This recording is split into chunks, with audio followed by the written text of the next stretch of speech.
नमस्कार, आप सुन रहे हैं रेडियो शिवनेरी 90.4 FM। दोस्तों, मैं रामप्रकाश वर्मा एक बार फिर से हाजिर हूँ लेकर प्रोग्राम कहानी जो सवारे जिंदगानी। इस प्रोग्राम में हम आपको सुनवाते हैं प्रेरणा देने वाली, हमारा उमंग उत्साह बढ़ाने वाली बहुत ही खूबसूरत कहानियाँ। दोस्तों, आज की कहानी भी बहुत ही खूबसूरत है और आज की कहानी हम सभी के बीच लेकर आ रही हैं हमारी आदरणीय लता दीदी जी। दीदी जी, आपका बहुत बहुत स्वागत है।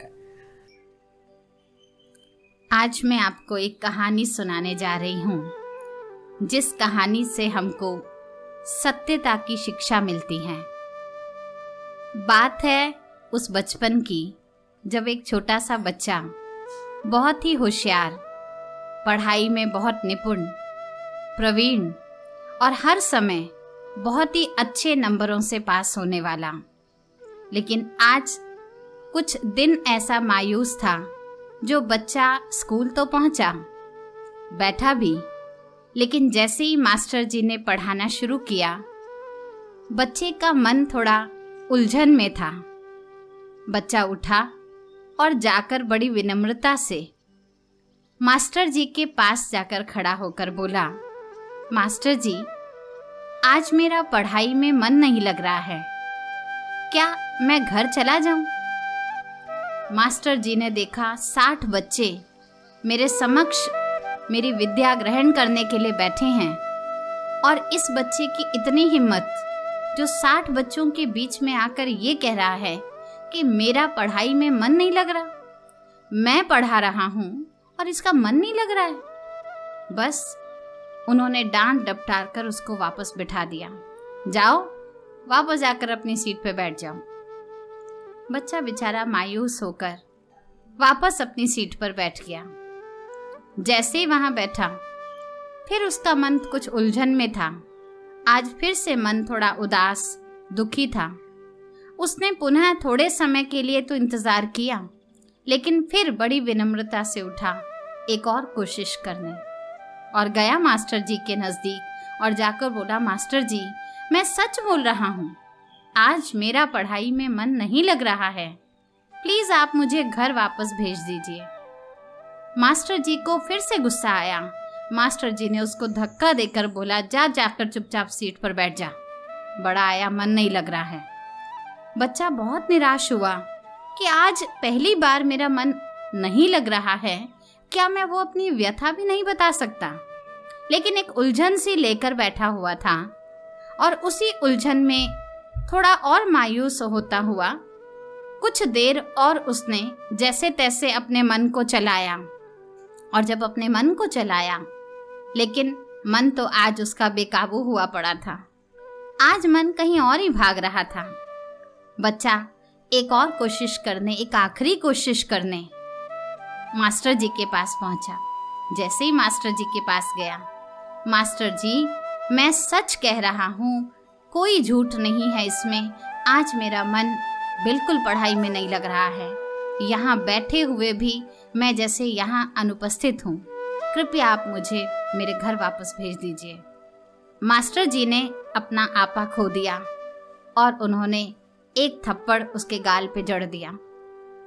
बेचारा बच्चा रोता हुआ अपनी सीट की ओर जाने लगा। इतने में ही छुट्टी की घंटी बज गई। जब बच्चा जाने लगा तो रोते रोते अपने मन में ढेरों सवाल ले रहा था। यही मास्टर हमें सिखाते हैं, सच बोलो। यही मास्टर कहते हैं कि सत्य बोलना हमारा धर्म होना चाहिए।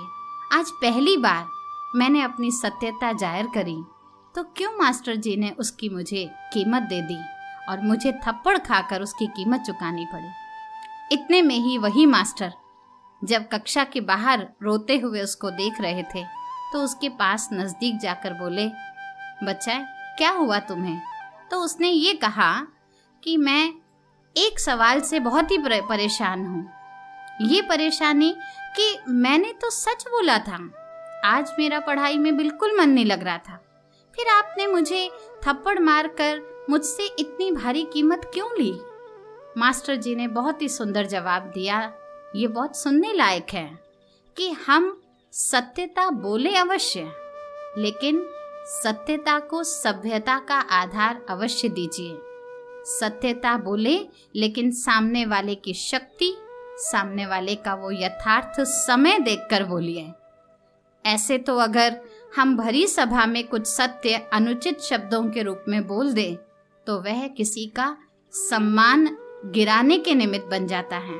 तो इस कहानी से मैं आपको यही शिक्षा देना चाह रही हूँ कि सत्यता का गुण सर्वश्रेष्ठ अवश्य है, लेकिन सत्यता बोलने से पहले उस समय को, उस व्यक्ति की क्षमता को जरूर देख लें, तभी वो सत्यता आपके काम आएगी, वो गुण बन जाएगी, अन्यथा उसकी भारी कीमत हमें चुकानी पड़ेगी। नमस्कार, आपका शुभ दिन हो। बहुत बहुत शुक्रिया आदरणीय लता दीदी जी, आपने एक खूबसूरत कहानी हम सभी को सुनाई। दोस्तों, भोजन कितना ही स्वादिष्ट क्यों ना हो, उसे परोसने का सही तरीका और उसे पेश करने का सही समय अगर हमें मालूम ना हो तो वो किसी को भी पसंद नहीं आता। ठीक इसी तरह से हमारे विचार होते हैं। अगर हम अपने विचार, अपनी बातों को किसी के सामने रखना चाहते हैं और उसका सही समय, सही तरीका हमें नहीं पता होता तो वो जैसे व्यर्थ हो जाते हैं और इस तरह से हम अपने लक्ष्य को हासिल नहीं कर पाते। कहीं ना कहीं हम अपनी मंजिल को पाने में पीछे रह जाते हैं। ये छोटी छोटी बातें बहुत गहरा प्रभाव डालती हैं हमारे ऊपर और सामने वाले के ऊपर। दोस्तों, इन बातों से ही हमारे चरित्र का निर्माण भी होता है। आशा करता हूँ कि ये कहानी आपको पसंद आई होगी, आपने इससे एक अच्छी शिक्षा ग्रहण की होगी और इसे आप अपने जीवन में अमल में भी लाएंगे। इन्हीं मंगल कामनाओं के साथ मैं आपका अपना रेडियो हमसफ़र आपसे इजाज़त चाहता हूँ। आप अपना ख्याल रखिए, खुश रहिए, मुस्कुराते रहिए और सुनते रहिए रेडियो शिवलहरी 90.4 FM। आवाज़ तुमजा उमजा।